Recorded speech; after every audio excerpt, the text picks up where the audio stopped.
I wanted to ask you, we talked for Scott Pilgrim. Okay, right. And for Dylan Dog. And of course, we know you did Superman Returns. 3 comic book movies in a row. Yeah. When this script came across your desk, were you like, oh, thank God, they want me for something that's not based on a comic book, something real with, Sure. real issues and stuff like that? Well, it was nice just to be, yes, that was definitely a good part of it, but also to be part of a sports movie.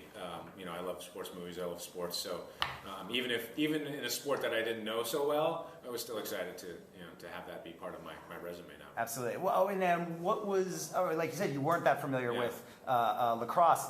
Did you have to do any training, research, or what was that? Yeah, I worked with a guy here in Los Angeles, and then we filmed out in Boston, so I worked for him for about a month or so, and then went out to Boston and worked out there all the way through filming until we shot the scene that I have with the shooting goals.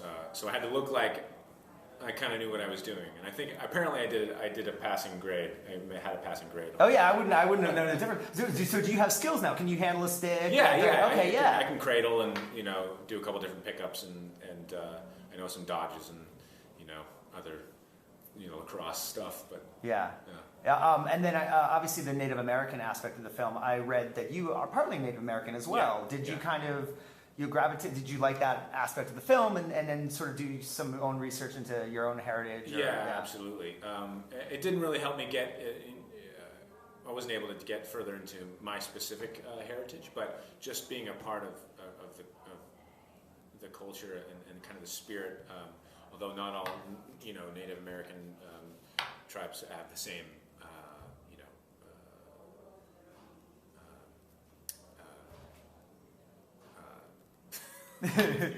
Practices and so on. Right. So rituals and exactly. yeah. But it was still nice to be in that community, to be a part of that world.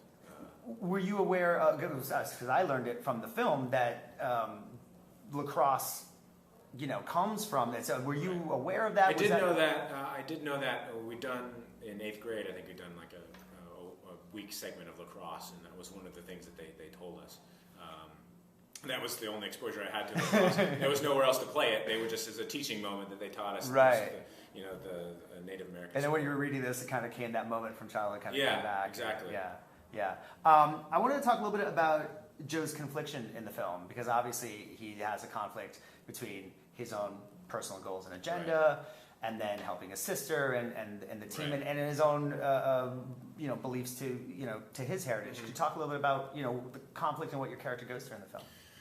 Well, Joe becomes a little self-involved at the beginning of the film. He's lost his connection with his family and with his heritage, his culture.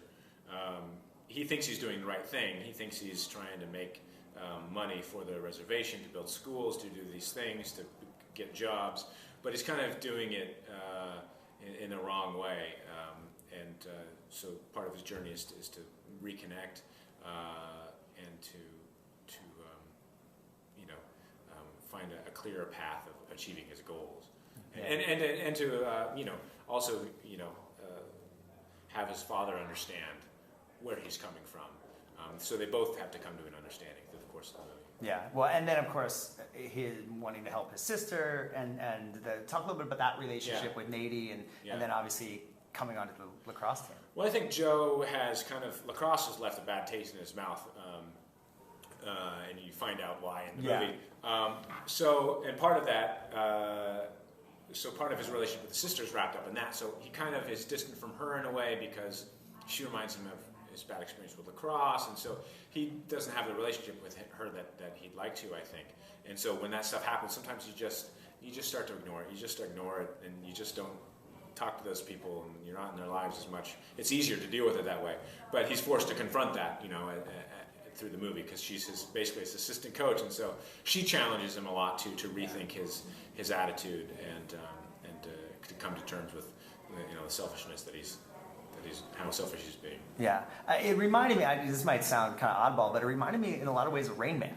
Sort of the character, and then the relationship, and why the way he sort of has an agenda towards something else. Right. Was there anything sort of, not necessarily that movie, but were there any other influences that kind of As if Joe was the Tom Cruise character. Yeah, absolutely. Yeah. That's I hadn't thought about that, but that's an interesting thing too. You know, it's you're one-sided until the world slaps you in the face and says, wait, that's not what's really happening. You know, it's not what's important. So definitely, that's a nice call. Well, and sports movies. You mentioned wanting to be in a sports film. What are some of your favorites? Like, what are the ones that you really? Rudy. Yeah. Was one of my favorites for sure. You know, I remember watching Hoosiers for the first time when I was a kid. I don't remember so much, but I remember that was a great movie. And the Mighty Ducks, you know, we talk about that in this movie kind of being similar in many ways. And so the first one was a lot of fun. I remember even The Cutting Edge. Yeah, right? that's the ice skating one, right? With D.B. That, Sweeney? Yeah, oh, that's a good one. That was good.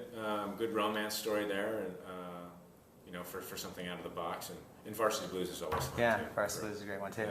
Well, and tell me about working with Steve and sort of the set, the tone and the mood that he set on the set of making the film. Yeah, well, Steve is great. He's such a veteran and so wise and great to work with because he's worked with so many amazing actors. He had a lot of really nice info to pass on to me.